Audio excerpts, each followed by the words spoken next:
Okay, so this is the HS 40 24 volt RAM for your autopilot system. This is your NAC 3 autopilot controller. Inside here is a 30 amp fuse that drives the motor, as well as we put another one outside for your motor.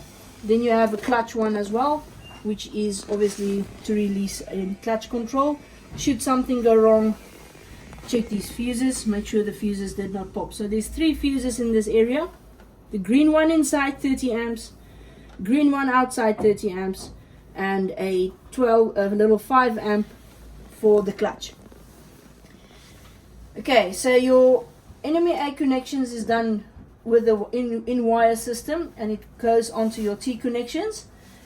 And then you have this little guy, which is your rudder position, your rudder sensor, your GRF25, and it's pre-calibrated with dockside when we do it.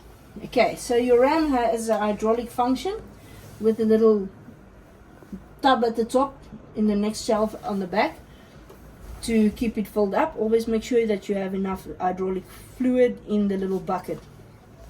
Okay, this piston is hydraulically moved, and this is the only place where the oil is. It's either here and to the bucket. It's not on your actual steering. This is all mechanical, and it's being operated by shafts and chains and that type of things. Your piston will push out until your rudder has reached the stop, and then obviously to the farthest point it will stop it, and then backwards it will stop it. So this is the limits of your rudder movement. The reason why we have to have end stops on this is so that we can tell the computer where the maximum of the rudders are and where the centers are when we calibrate the system. So always make sure this little guy is a little bit, you see it's like loose, but come check these nuts. If these nuts comes loose, you're going to lose rudder position and you'll get false directions and false alarms. Check your fuses. Make sure your breakers is on when you run autopilot. The system is pretty much robust and very informative. On this side you have the motor, which pushes the oil through the solenoid block and obviously disperse the oil left or right.